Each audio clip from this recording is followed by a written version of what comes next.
हाँ, तो ये 40 सेकंड तक इंतज़ार करता है और अगर उसके बाद ये पॉड अगर ये फिर भी रीचेबल नहीं आ रहा है, तो ये 5 मिनट तक और रुकेगा, ठीक है? इसका एक्शन ये है कि बेसिकली ये 5 मिनट तक रुकता है, ठीक है? और लगातार ये पिंग कर रहा है उस पॉड को कि ये कब ये रीचेबल है। अगर ये रीचेबल नहीं आता है 5 मिनट तक, तो उस पॉड को ये डिलीट कर देगा, ओके? और अगर अगर उस पॉड पे अगर मैंने उस पॉड पे अगर हमने ऑटो स्केलिंग बेसिकली रेप्लिका लगाया हुआ कि हमें 2 पॉड चाहिए, तो वो एक पॉड जनरेट हो जाएगा ऑटोमेटिकली, ठीक है? तो ये बेसिकली कंट्रोलर मैनेजर का काम है। इससे आप बहुत ही की पॉइंट है, इसको याद रखिएगा, ओके? तो आते हैं कि कंट्रोलर कितने टाइप्स के कंट्रोलर, बहुत सारे तरीके के होते हैं, बट मेनली हम लोग देखेंगे नोड कंट्रोलर और application controller, endpoints controller, service controller account, ये सब हम लोग अपने टॉपिक में देखेंगे, ठीक है? तो नोड कंट्रोलर का काम ये होता है कि वो रिस्पॉन्सिबल होते हैं noticing and responding when nodes goes down, okay? अगर आपका पॉड, ऑब्वियस बात है, मैंने आपको बताया कि वो जो वॉच टाइम है, ये जो आपका वॉच टाइम था, आपका मॉनिटरिंग पीरियड, ये नोड ही का काम होता है, ठीक है? नोड कंट्रोलर ही काम करता है कि आपका पॉड ये अगर रीचेबल है या फिर अनरीचेबल है, ठीक? रेप्लिकेशन कंट्रोलर रिस्पॉन्सिबल होता है आपका correct number of pods, basically अगर अगर आपने सेट किया रेप्लिका कि हमें 2 चाहिए, आपने स्केल सेट कर दिया कि 2 मेरे को पॉड चाहिए, तो ये हमेशा श्योर करेगा कि 2 पॉड आपके पास होगा ही। अगर वो ज़्यादा हो रहा है तो उसे डिलीट कर देगा, कम है तो उसे इंक्रीज कर देगा। इन पॉइंट कंट्रोलर क्या है? ये पॉपुलेट्स बेसिकली एक इन पॉइंट ऑब्जेक्ट, ठीक है? हम लोग यहाँ पे सर्विसेज को ज्वाइन करते हैं और पॉड्स को, ठीक है? तो ये इन पॉइंट्स ऑब्जेक्ट बताता है कि हम लोग बेसिकली सर्विस और पॉड को कैसे लिंक करेंगे, ठीक है? वो लिंकेज पॉइंट, इन पॉइंट वो बताता है, ठीक है? ओके, पॉड और सर्विस बेसिकली क्या है? पॉड आपका एप्लीकेशन है, सर्विस आपका नेटवर्किंग है, ठीक है? पॉड बेसिकली ऑब्वियस सी बात है, पॉड को अगर एक्सटर्नली उसको ऑब्वियस बात है कोई एक्सेस करेगा बाय ब्राउजिंग, तो उसको चाहिए होगा एक नेटवर्क, ठीक है? एक्सटर्नल नेटवर्क वो सर्विस प्रोवाइड करता है, ठीक है? तो ये सर्विस दोनों का लिंकेज है, इन पॉइंट उसी को हम लोग कहते हैं। Service account and token controller, ये बेसिकली क्या है एग्जैक्टली कि आपके पास कोई अकाउंट है, एपीआई एक्सेस है, ये आपका एक अलग ही सर्विस, बेसिकली एक अलग नेम स्पेस, ठीक है? हर स्पेस के लिए हम लोग अलग अलग सर्विस अकाउंट टोकन बनाते हैं, ठीक है? तो इस पे भी बात करेंगे। हाँ, अब आता है दूसरा कंपोनेंट मास्टर नोड का, एटीसीडी। एटीसीडी एक basically database which stores the data in key value format. पहले अब मैंने आपसे डिस्कस किया था इसके बारे में। ये देखिए, मैंने आपको बताया कि की वैल्यू कैसे स्टोर होता है यहाँ पे, ठीक है? आपका एक की और वैल्यू होगा, name, age, location, Kevin 24 New York.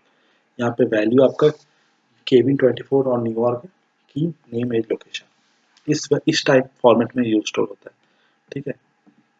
हाँ, अगर हम लोग को स्टोर करना है तो हम लोग अगर डॉट etcd ctl की वन एंड वैल्यू वन, की वन ऑब्वियस सी बात है, आपको कोई अगर नेम चाहिए तो की वन की जगह नेम, वैल्यू वन की जगह कोई भी नाम आप ले सकते हैं, रितेश या कोई भी, ठीक है? तो ये आपको स्टोर करेगा, ओके? etcd आपका क्लस्टर पे इंस्टॉल होने चाहिए, ओके? और ये डॉक्यूमेंटेशन में आप गो थ्रू हो सकते हैं, okay? To retrieve the etcd, basically etcd, हाँ, अगर हमें वापस चाहिए वो की, ठीक है, तो हम वो गेट कर सकते हैं और की वन का जो हम लोगों ने नेम दिया था वो दे सकते हैं। शेड्यूलर, शेड्यूलर बेसिकली ये क्या करता है कि आइडेंटिफाई करता है कि आपका जो नोड है वो right node to place a container on a based on container resource, basically वो शेड्यूल करता है आपके जितने भी जो कंटेनर रिसोर्स हैं वो as a requirement of worker, ठीक है? वो ऐसा नहीं होगा कि आपके 2 वर्कर नोड्स हैं, तो एक पे अगर 3 पॉड हैं तो दूसरे पे 2 ही पॉड है। पॉड इट मीन्स एप्लीकेशन जिस पे चल रहा है, ठीक है?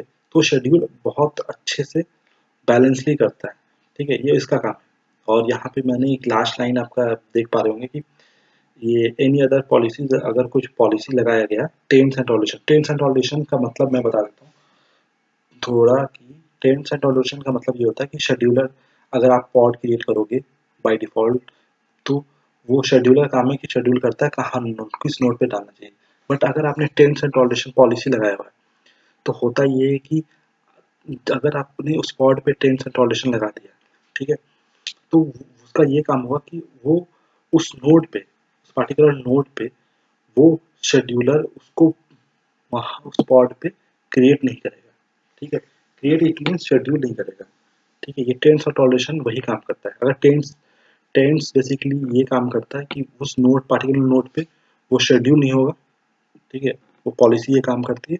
टॉलरेशन ये काम करती है कि अगर हमें उस पे बाई फोर्सली अगर लगाना हो तो हम उस पॉड पे लगा सकते हैं, ठीक है। इसको अगर आपको अभी समझ नहीं आ रहा कोई इशू नहीं है, टेंस एंड टॉलरेशन अच्छे टॉपिक है तो इसको अच्छे से समझेंगे, ठीक है, डोंट वरी।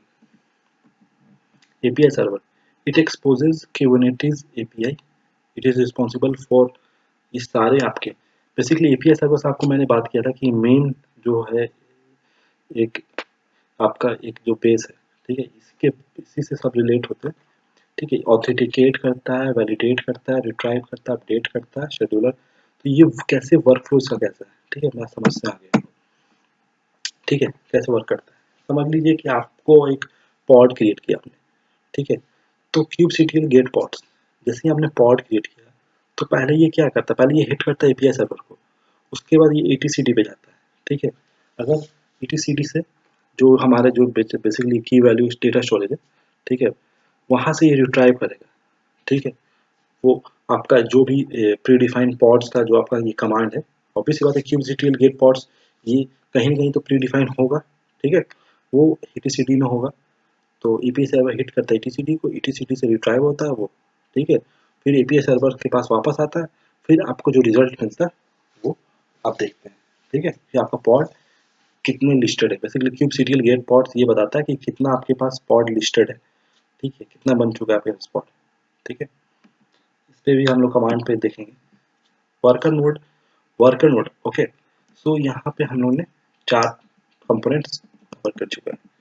तो अब आते हैं वर्कर नोड्स पे। वर्कर नोड बेसिकली क्या है, वर्कर नोड में हमने आपको बताया कि 2 कंपोनेंट होते हैं, क्यूबलेट एंड क्यू प्रॉक्सी, और एक पॉड होता है, पॉड जिस पे रन करते हैं, ठीक है। तो उससे तो अच्छे से डिटेल में पढ़ेंगे, उसको हम लोग देखेंगे कैसे बनाएंगे, हम लोग प्रैक्टिकली बेसिकली हैंड्स ऑन ज़्यादा करेंगे, ठीक है। मैं ये आपको ये क्लियर कर दे रहा हूँ, ये पीपीटी मैंने आप लोग के लिए बस बनाया क्योंकि एग्जैक्टली मैं चाहता हूँ कि ये शेयर हो और जिन लोगों को थोड़ी सी भी ये कन्फ्यूजन है उनको ये क्लियर हो जाए, ठीक है। तो क्यूबलेट क्या है, क्यूबलेट बेसिकली ये heart of worker node, obvious बात है, मैंने आपको बताया था कि ये एजेंट एक तरह काम करता है, हर नोड पे रन करता है, ठीक है, और ये रिस्पॉन्सिबल होता है कि हर बेसिकली कंटेनर पॉड पे रन हो रहा हो, ठीक है, और ये इसका रिस्पॉन्सिबिलिटी है, ठीक है। और हमेशा ये कम्युनिकेशन पे रहता है शेड्यूलर के साथ, ओके, ठीक है, क्योंकि कोई भी वर्कर नोड को ये खाली नहीं रखने देगा, शेड्यूलर काम है कि वो शेड्यूल करते रहेगा, तो ये कम्युनिकेशन इन लोगों के बीच में चलते रहती है, इसको याद रखिए। अगर आप लोगों को ये अगर इसको नोट करना है नोट कर लीजिए, और या तो फिर स्क्रीनशॉट करना है तो स्क्रीनशॉट ले सकते हैं आप। Q proxy, Q proxy Ben है आपकी जो भी नेटवर्क प्रॉक्सी है, अगर आपके नोड को एक्सटर्नली एक्सेस करना है तो क्यू प्रॉक्सी वो काम करता है, क्यू प्रॉक्सी वो आपको काम बेसिकली वो प्रोवाइड कराता है, ठीक है। वो नोड हर नोड के क्लस्टर में ये नेटवर्क प्रॉक्सी होता है, ठीक है। ये मेंटेन करता है आपके सारे रूल, आपके जो भी अपने सर्विसेज जो आपको मैंने बात किया कि वो कैसे एक्सटर्नली एक्सेस करना, तो सर्विसेज वो हमें प्रोवाइड कराते हैं, ठीक है। आगे हम लोग बात करेंगे सर्विसेज के बारे में, बट अभी बात करें प्रॉक्सी। तो प्रॉक्सी ये मेंटेन करता है network rule on node which allow communicate pods the session inside and outside. Basically आपके अगर 2 पॉड है, दोनों पॉड में कम्युनिकेशन हो रहा है, अगर एक पॉड है उसको बाहर हम लोग एक्सेस करना है, उसमें कुछ एप्लीकेशन मान लीजिए आपका इंजीनियरिंग चल रहा है या फिर कोई भी आपका एप्लीकेशन है, वेब वेब ब्राउज़र टाइप, तो आप उसे एक्सेस कर सकते हैं, ठीक है। अलग-अलग वे है एक्सेस करने का, अगर आप ये क्लाउड के थ्रू एक्सेस कर रहे हैं तो हम लोग लोड बैलेंसर यूज़ करेंगे, ये सब टाइप अलग-अलग यूज़ करेंगे, बट अभी फ़िलहाल के लिए ये समझ लीजिए प्रॉक्सी हमें क्यू प्रॉक्सी प्रोवाइड करता है, एक नेटवर्क प्रॉक्सी, ठीक है, ताकि सारे में वो एक्सेस हो सके नेटवर्क, ठीक है। अगर वो